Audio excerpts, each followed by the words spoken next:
क्या आप antibiotic resistance के बारे में जानते हैं? अगर जानते हैं तो ये भी जानिए कि दुनिया एंटीबायोटिक से आगे निकल रही है।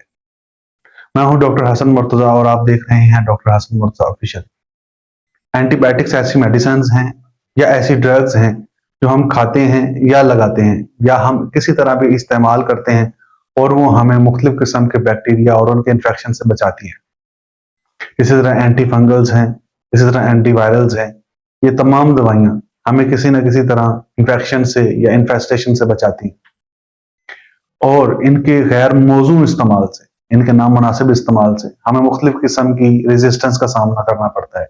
यही वजह है कि जिसकी वजह से रोज नई नई रिसर्च आ रही है और नई से नई एंटीबायोटिक्स मार्केट में आ रही हैं। एंटीबायोटिक्स ऐसी मेडिसिन हैं जिनके बहुत सारे साइड इफेक्ट्स हैं, जैसे कि nausea, vomiting, diarrhoea, drug fever, nephrotoxicity, hyper sensitivity जिसको आप एलर्जिक रिएक्शन भी कहते हैं, न्यूरोटॉक्सिसिटी, ड्रेनेज ऑफ एनर्जी, जैसे कि ड्रेनेज ऑफ एनर्जी में मुख्तलिफ चीजें आ जाती हैं। बहुत सारी ऐसी एंटीबायोटिक्स हैं जो आजकल बहुत ज्यादा यूज होती हैं, जैसे कि क्लैरिथ्रोमाइसिन।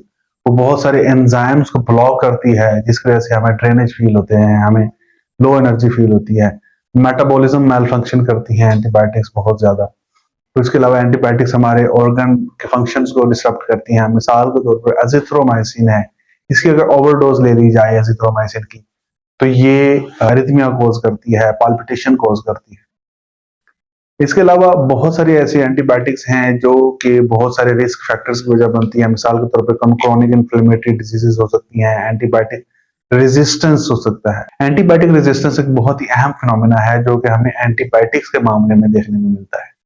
एंटीबायोटिक्स पूरी दुनिया में इस्तेमाल होती हैं और एंटीबायोटिक रेजिस्टेंस एक ऐसा फिनोमेना है जो हमें पूरी दुनिया में देखने को मिलता है। ना सिर्फ पूरी दुनिया में देखने को मिलता है बल्कि वर्ल्ड हेल्थ ऑर्गेनाइजेशन ने इसको ग्लोबल थ्रेट के हवाले से जांचा हुआ है। एंटीबायोटिक रेजिस्टेंस के हवाले से पूरी दुनिया में बहुत ज्यादा काम हो रहा है। रिसेंटली एक रिसर्च आई है जो कि एंटीबायोटिक रेजिस्टेंस के हवाले से है। वो रिसर्च एंटीबायोटिक्स के मुतबादल के तौर पे सामने आई है। इनको हम इलेक्ट्रोस्यूटिकल्स भी कहते हैं और इनको हम इलेक्ट्रॉनिक थेराप्यूटिक डिवाइसेस भी कहते हैं।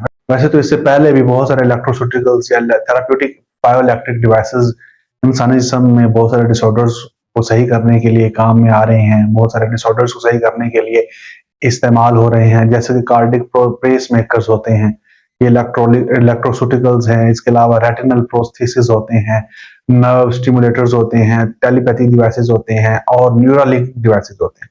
न्यूरालिंक डिवाइसेस के हवाले से मैंने एक वीडियो बनाई है, वो इंशाल्लाह जल्दी आपके सामने आ जाएगी। न्यूरालिंक डिवाइसेस कैसे हमारे डिसऑर्डर्स को, हमारे मुख्तलिफ किस्म के मसाइल को हल कर रही है इंसानी जिस्म के अंदर। एक रिसेंट रिसर्च आई है जिसमें इलेक्ट्रोस्यूटिकल्स को उन्होंने एंटीबायोटिक थेरेपी के तौर पर यूज किया है।